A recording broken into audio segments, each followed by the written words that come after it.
నేను తిరుపతిలో దాదాపు 15 సంవత్సరాలు పైబడి చదువుకున్నా. ఎంఎస్సీ చేస్తున్న దినాల్లో నేనున్న యూనివర్సిటీ నుండి మందిరానికి నా వలే నడిస్తే 20 నిమిషాలు, మీ వలే నడిస్తే 15 నిమిషాలు నడిచిపోవాలి. ఆ దినాల్లో ప్రయాణ సౌకర్యం, డబ్బులు అన్నీ చాలా కష్టమే. నాకు గుర్తుండి ఎంఎస్సీ చేసిన 2 సంవత్సరాల్లో ఏ రోజు మీటింగ్కి ఆలస్యంగా వెళ్ళినట్లు గుర్తులేదు, ఏ రోజు మందిరంలో మీటింగ్ మానేసినట్లు కూడా గుర్తులేదు. ఆదివారం ఉదయం వెళితే సాయంకాలం రాత్రి కూడికి దాకా. సోమవారం పరీక్ష ఉంటుంది, అయినా ఆదివారం రాత్రి కూడికి కూడా పరీక్షలే ఇదే. అలాగని మీరు మందిరము ఎగురుగొట్టి పరీక్షలు చదవండి అని చెప్పను, పరీక్షలు ఎగురుగొట్టి మందిరంకి వచ్చేయండి అని కూడా నేను చెప్పను. 2 బ్యాలెన్స్డ్ చేసుకోవాలా. పరీక్షలు అని అంటే ఏంటి? నేను అలాగ ఒకసారి ఎంఎస్సి ఫస్ట్, అప్పుడు మాకు సెమిస్టర్ లేవు, ఫస్ట్ ఇయర్ ఉండేది. మందిరానికి వెళ్ళి రాత్రి కూడికి వెళ్ళాను. నేను వెళ్ళానంటే మీరు ఏమనుకుంటారు, స్పీకర్కి వెళ్ళాడేమో ఈయన అని అనుకుంటారు. కాదు, అప్పుడే నేను స్పీకర్ కాదు, ఒక విద్యార్థిగా నేను వెళ్ళాను. తర్వాత మీటింగ్ అంతా అయిపోయిన తర్వాత చేపలు చుట్టేవాళ్ళము, ఆ తర్వాత అన్నీ సర్దేసి వచ్చేవాళ్ళు. ఒకరోజు అలాగ మీటింగ్కి వెళ్ళిన తర్వాత ఆదివారం, సోమవారం నుండి యూనివర్సిటీ పరీక్షలు. అప్పుడు ఒకేసారి పరీక్షలు ఉంటాయి ఎంఎస్సిలో. ఒక సంవత్సరము కొరకు ఒకేసారి పరీక్షలు ఉంటాయి. ఒక పేపర్ నువ్వు ఫెయిల్ అయిపోతే నెక్స్ట్ సప్లీ రాసేటప్పుడు అన్ని పేపర్లు రాయాలా. ఫెయిల్ అయింది ఒకటే కాదు. ఇప్పుడు మీరు ఎంత ధనిలో తెలిసిన సెమిస్టర్లు ఉన్నాయి, ఇన్ని బ్యాక్లాగులు పెట్టుకొని ఉండారో. ఒకటి ఫెయిల్ అయిపోతే అదొక్కటే మళ్ళీ నెక్స్ట్ రాసేయచ్చు. 4 ఏళ్ళు అవి బీటెక్ అయిపోయేలాగా ఎప్పుడో ఒకసారి ఇది కంప్లీట్ అయిపోతుంది. ఎందుకంటే 4th ఇయర్కి వెళ్ళింటావు కదా, ఇంకా ఫస్ట్ ఇయర్ది ఏముంది, తేలికైపోద్ది. మా దినాల్లో అలా కాదు, ఒక్కటి ఫెయిల్ అయితే అన్నీ రాయాలా, ప్రాక్టికల్స్తో సహా. ఫెయిల్ అయింది ఒకటే కాదు, ఫెయిల్ అయింది ఒకటి అయితే మేము ఎన్ని రాసింటాము. కనుక ఆ రోజు ఒక అంకుల్ అడిగాడు, బ్రదర్ మీకు రేపు పరీక్షలు ఉంది కదా అని. అవును అంకుల్ పరీక్ష ఉంది అని. అంటే ఆయన ఉద్దేశం ఏంటంటే, పరీక్ష ఉంది చదువుకోవచ్చు కదా, రాత్రి కూడికి ఎందుకు వచ్చినావు ఆదివారము, అక్కడే ఉండి చదువుకుంటే రేపు బాగా రాస్తావు కదా అని. మంచి ఉద్దేశమే అది కూడా. కానీ నేను ఎప్పుడు నమ్మేది ఏంటంటే, 1 సమయంలో 2:30 నన్ను గణపరచువారు నేను గణపరుస్తా. ప్రభు గణపరుస్తాడు. అదే సమయంలో చదువు మానుకోము. చదువు అంటే మన తర్వాత ఎవరైనా నెక్స్ట్ లెవెల్ ఇలాంటి సవాలు విసిరేటట్లు ఉండగలిగితే యవనస్తులు ఎంత బాగుండో. నువ్వు క్రైస్తవుడిగా అక్కడున్నాడంటే నా తర్వాత ఎవరైనా next follow me, I will not follow, I only lead. సింహం నడిపిస్తుంది, వెంబడించదు. అలెగ్జాండర్ ద గ్రేట్ ఒకసారి ఏమన్నాడు తెలిసిన, I will not fear the lion that follows the sheep, but I fear the lion the sheep follows. ఇంకోసారి చెప్పనా, ప్రపంచ ప్రఖ్యాతి చెందిన గొప్ప అలెగ్జాండర్ ద గ్రేట్, గ్రీకు సామ్రాజ్యాన్ని ప్రపంచాన్ని వణికించిన వాడు అన్నాడు, సింహపు గుంపులను నడిపించే గొర్రెకి నేను భయపడిన కానీ గొర్రెలను నడిపించే సింహానికి నేను భయపడతా. సింహం నడిపిస్తుంది. Leads, you are born to leads, you are born to encourage others, you are born to lead a great Christ centered life. ఇలాగే ఆషామాషిగా అట్లా ఇట్లా ఉండొద్దు. ఈ దినం తిరిగి లేవటానికి ఇష్టపడు. సరే, సోమవారం కథ కట్ చేస్తాం. సోమవారము ఎగ్జామినేషన్కి వెళ్ళా. నేను ఎప్పుడు నాకున్న కొన్ని చెడ్డ అలవాట్లు చెప్తాను, మీరు ఏమనుకోవద్దండి. చదివేది హాస్టల్లోనే 6 దాకా చదివేది. ఒకసారి టిఫిన్ అయిపోయిందా, హాల్ టికెట్, పెన్ను అన్ని జోలు పెట్టుకున్నామా, ఇంక అంతే పోతూ ఉంటాం. పక్కనోడికి కూడా తెలియకూడదు నేను పరీక్షకి వెళ్తాడని. నేను గుంపుల్లో పోను. ఏం చదివావి, ఈ క్వశ్చన్ చదివావా, వచ్చా? No, I'm a lion, I go alone, I don't go with sheep. మా క్లాస్మేట్లను రాపోదాం, మీరు రండి రా, నేను వస్తా. కానీ I do not go with you, I'm a lion, I go all alone. ఏంటి ఒక్కడే వస్తావు అని అంటే, వస్తున్నానులే, మీరు అంతా వెళ్తున్నారు కదా, అంతకుముందు వచ్చి ఎగ్జామ్ హాల్లో నేనేం చేయాలని.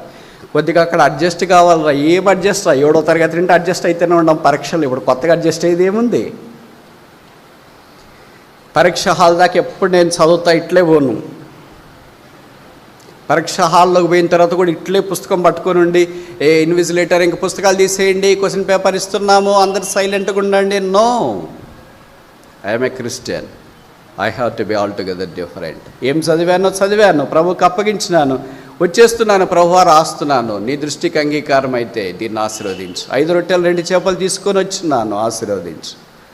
ఆ అంకుల్ అన్నాడు, రేపు ఎగ్జామ్ ఉంది కదా అంటే, ఉంది అంకుల్ అన్నాడు. మరి ఏంటమ్మా, ఏంటి బ్రదర్ అని అంటే, 7వ తరగతి నుండి రాస్తున్నాను అంకుల్ పరీక్షలు ఇప్పటిదాకా అన్న. ఆయనకి ఏం మాట్లాడో తెలియదు. అప్పుడు చాలా ఆత్మీయంగా ఉన్నాను కనుక కరకగా మాట్లాడిన, ఇప్పుడు చాలా తగ్గిపోయింది. విచిత్రమేమో తెలుసా, సోమవారం ఎగ్జామినేషన్ హాల్కి పోతే ఆయనే ఇన్విజిలేటర్.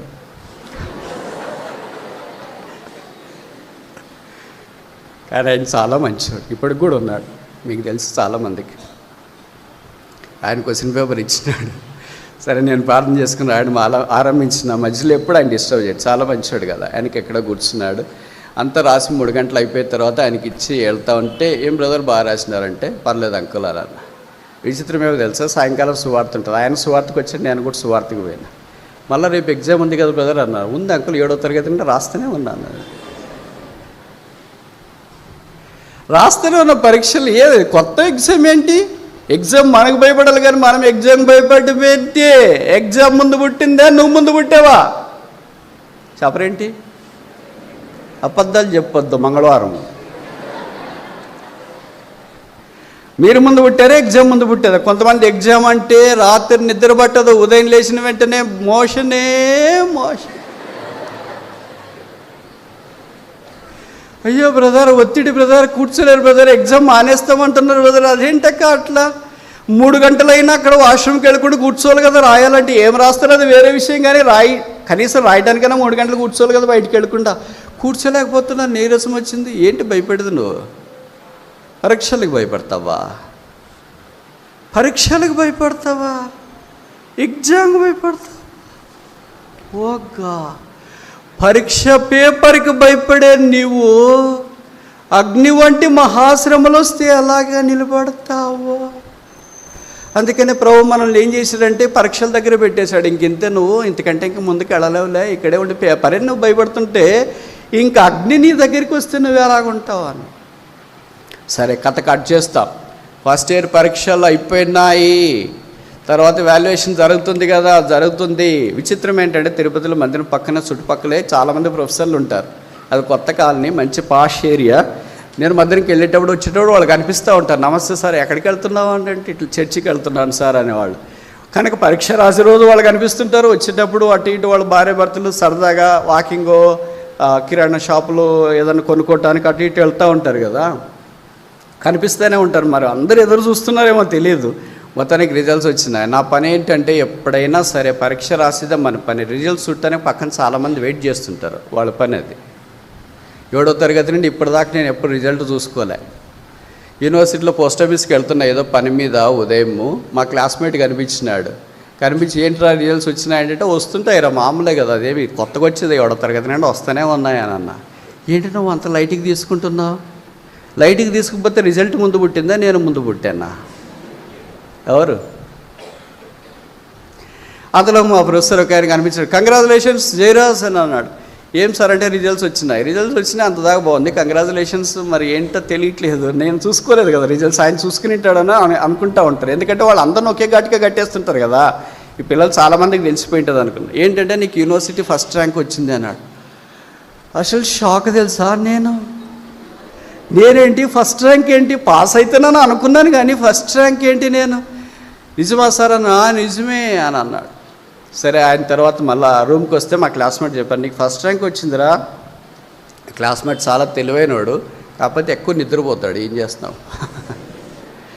వాడన్నాడు, నీకు ఫస్ట్ ర్యాంక్ వచ్చిందిరా, అసలు నీకు ఎట్లా వచ్చిందో ఫస్ట్ ర్యాంక్, ఏమి రాసినావు పరీక్షలో అన్నాడు. బైబిల్ రాసావా?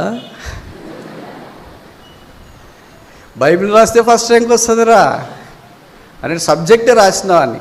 తర్వాత 2వ సంవత్సరం అయిపోయింది, ఫస్ట్ ర్యాంక్ దేవుడు అలాగే రిటైన్ చేసినాడు. మొదటిసారి అయిపోయిన తర్వాత 2వ సంవత్సరంలో కొంతమంది అన్నారు, నువ్వు చర్చికి వెళ్తున్నావు కదా, మీ ప్రొఫెసర్లు చూస్తున్నారు, నీ తోక కోస్తున్నాం పెడతారు ఇక్కడ అంటే ఏమనుకున్నావు? క్రైస్తవునికి ఆ యూనివర్సిటీలో అప్పటిదాకా ఫస్ట్ ర్యాంక్ రాలేదు, రావడం కష్టం. మీకు తెలుసు కదా ఊరు సంగతి, తెలుసా తెలియదా? తెలుసు, వెరీ గుడ్. అప్పుడు భారతదేశపు ఉపరాష్ట్రపతి ఉండేవాడు కృష్ణకాంత్. ఆంధ్రప్రదేశ్ సమైక్యంగా ఉండేది, గవర్నర్గా ఉన్నాడు. ఆసియాలో రెండవ అతిపెద్ద స్టేడియం అక్కడ ఉంది. అక్కడికి వచ్చి బహుమతి ప్రదానం చేస్తారు. గోల్డ్ మెడల్ వచ్చిన వాళ్ళకి కాన్వకేషన్ గౌన్లు అన్నీ వేసుకుంటారు, చూసింటారు కొంతమంది. మీరు గ్రాడ్యుయేషన్ డే అంటారు, దానికి ఇక్కడి నుండి అమెరికాకి పోతారు తల్లిదండ్రుల వాళ్ళు వీళ్ళంతా. సరే, ఆయన వచ్చి బహుమానం ఇస్తుంటే అలాగే నేను తీసుకున్న వెళ్ళాను, క్యాషువల్గా వెళ్ళా, ఎలాగ వెళ్తాను రోజు అలాగే వెళ్ళాను. అయిపోయిన తర్వాత నెక్స్ట్ డే మందిరంకి వెళ్ళాం కదా, ప్రార్థన ఉంటే. మనకు పరీక్ష ఉన్నా మందిరం మానేయము, ఇది చెప్పాల్సిన పాయింట్ ఇది. కనుక ఎక్కడ తిరిగేసి వచ్చినా భూమి గుండ్రంగా ఉందని ఇక్కడికే వస్తాం. పరీక్ష ఉన్న మందిరం మానేయము, రిజల్ట్స్ వచ్చిన మందిరం మానేయము. కాన్వకేషన్ అంటే గ్రాడ్యుయేషన్ డే సర్టిఫికేట్ ఇచ్చినాడు, గవర్నర్ వచ్చినాడు కదా, ఏం వెళ్తామని మందిరం మానేయము. అలాగే వెళ్ళిన రోజు మందిరంకి వెళ్ళినప్పుడు కనిపిస్తే ఆ అంకుల్ అన్నాడు, ఫస్ట్ ర్యాంక్ వచ్చినందుకు మీకు కంగ్రాచులేషన్స్ అన్నాను. Thank you so much uncle అన్న. నెక్స్ట్ ఉదయం ఆయన ఫోన్ చేసి, పేపర్లో నీ ఫోటో వచ్చింది కదా.